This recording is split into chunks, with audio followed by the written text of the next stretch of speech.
Hey everyone, today, we are going to draw a portrait together using soft pastels in a realistic style with limited materials. We will use soft pastel sticks and won't be using pencils except for a few light touches. The materials needed are Faber-Castell soft pastel sticks, 72 colors, Art Creation soft pastels, 36 colors, and a charcoal pencil for details. When working on any piece, especially portraits, we always start with the background first. If you want one color to blend into the one beneath it, layer them on top of each other. If you want them to blend side by side, place the colors next to each other. To blend or smooth them, use your fingers or blending tools, but using fingers is better. When blending colors, move from light to dark. It's really hard to create an exact replica just using your fingers, especially for details, which is why you will need pencils later on to add more detailed work. But for now, we'll be focusing on working with limited materials to show that you can still create a successful artwork with what's available. Once you've finished the background, fix it using a fixative spray, but make sure to test the spray before using it. Using the spray helps create highlights, as it makes the drawing feel new, and the highlights will be more vibrant. I prefer working on dark gray paper because highlights pop well on it. We'll talk about how to choose paper tones and when to blend with our fingers in this lesson. We choose the paper color based on the artwork itself. If the colors of the drawing lean toward orange, we pick blue paper, and vice versa. If the drawing has reds, I might use green paper. So we choose the paper according to the subject itself. That's the first criterion. The second criterion is the color of the main subject. In this case, the boy has fair skin, so I chose dark colored paper to make the boy stand out. If the boy had darker skin, I would have used light colored paper, like off-white, so that the darker tones would show. If you work with darker skin on dark paper, the background will blend into the portrait, making the portrait feel transparent. Choosing the paper color should align with the color of the artwork, while making sure to separate the background from the main subject. You can also use the paper tone as a halftone for shading, working on highlights and shadows. Alternatively, you can choose paper that contrasts with the main subject to create high contrast and make the artwork stand out, or you can opt for a neutral tone like shades of gray. Back to the portrait. The first thing I do is place the highlights, like we've learned before, to reserve space for them and avoid confusion later. I then place the colors next to each other and determine the tone, whether it's light or dark. How? By observing the color. If it's a light skin tone, I start with a light color like off-white, then add the skin tone on top. If it's a dark tone, I start with brown, then add the skin tone. So, there's a difference between tone and color. The color is just the skin color, but the tone is determined by the lighting, whether it's light or dark. It doesn't necessarily have to be brown. That's just an example. Like with fabric, I first put black and then blue to create dark blue. What do I do if I can't find the exact color I want in my color palette? I choose a color that gives me the tone I need, meaning I pick a color that has a high saturation of the tone I'm looking for from the same hue family. I use the blending stump, which is great for blending small areas where your fingers can't reach, especially if you're working with soft pastel sticks and not pencils. The downside is that you'll need more than one blending stump. Not everything in the drawing needs blending, and that depends on your preference, and whether the subject is naturally smooth or a bit rough. One technique I follow is that I finish everything else before focusing on the portrait, so when I work on the main subject, the portrait, I still have the same level of enthusiasm and energy. Another reason is that if I start with the portrait and then do the background, the portrait might lighten up, and I'll have to go back and work on it again. I did the details of the eyelashes with a charcoal pencil because it would be difficult to do them with pastel sticks, and I did the gaps between the teeth with the brown pastel pencil. A common question is, why are the cheeks red, the forehead yellowish, and the chin a bit grayish? This is because the face is divided into thirds. The first third, the forehead, appears yellowish because it has fewer blood vessels. The second third, the middle, is reddish due to the many blood vessels there.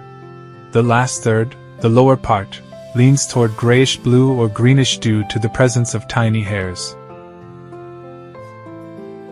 Another important tip when working with soft pastels is to always keep a piece of scrap paper nearby. This can be used to test your colors, check the pressure you need to apply, and even try blending techniques before applying them to your actual artwork. It helps avoid mistakes and ensures you're confident with your color choices before committing to the drawing. When creating highlights, remember that less is more. Soft pastels can be very intense, so it's better to gradually build up the brightness of your highlights rather than overdoing it from the start. If you add too much, it can be tricky to remove without smudging the surrounding colors. A common challenge with soft pastels is keeping your hands clean while working. Smudging is easy to do accidentally, so consider using a paper towel or a small piece of cloth to rest your hand on while you work. This protects both the paper and the artwork from unintended marks. It's also a good idea to work from the top of the paper to the bottom to avoid smudging your own work as you go. Alternatively, some artists like to work from the background to the foreground, ensuring that all the foundational elements are complete before moving on to the finer details. Finally, be mindful of your light source when drawing portraits. It's essential to consistently track where the light is coming from to keep shadows and highlights accurate. If the light changes, your tones can lose coherence, which may affect the overall realism of the portrait. When using soft pastels, layering is a key technique to create depth and richness in your artwork. Start with the lighter tones as a base layer, and gradually add darker shades on top. This helps build a realistic sense of volume, especially in skin tones or fabric textures.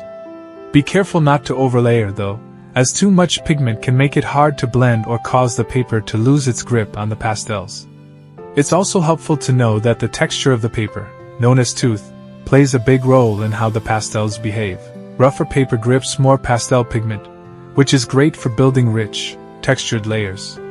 Smoother paper can give a more delicate, refined finish, but might require more careful handling as the pastels might not stick as well. Choose your paper according to the level of detail and texture you want to achieve in your piece. Soft pastels tend to create a lot of dust, so make sure to frequently tap or blow away excess dust rather than brushing it with your hand, as brushing can smudge your work.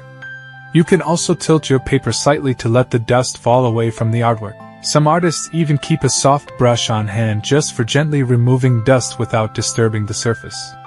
When it comes to finishing touches, don't forget to add a light spray of fixative between layers, especially when you're done.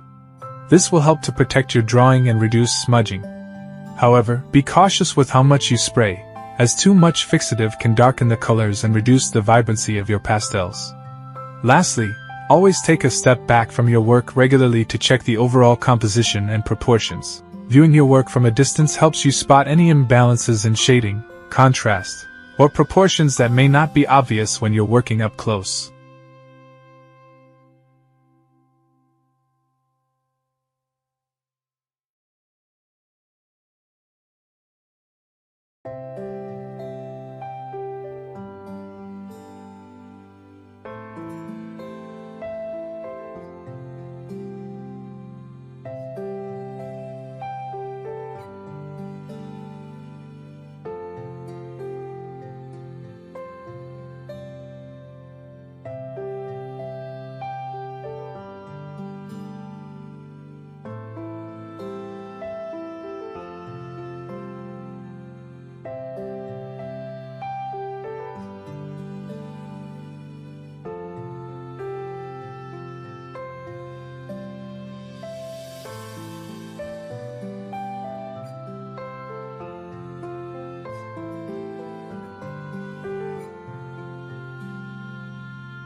When comparing portrait work with oil pastels and soft pastels, the key difference lies in texture and blending.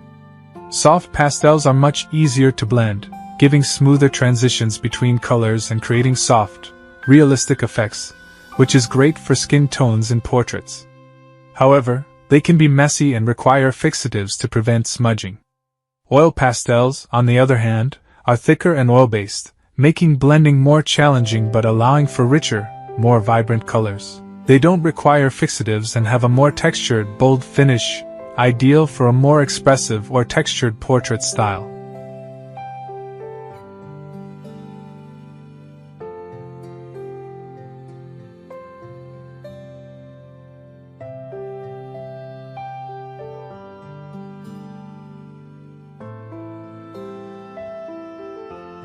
If you found this video helpful, give it a like and subscribe to the channel. Leave your thoughts in a comment and suggest topics for future videos. See you in the next video. Bye.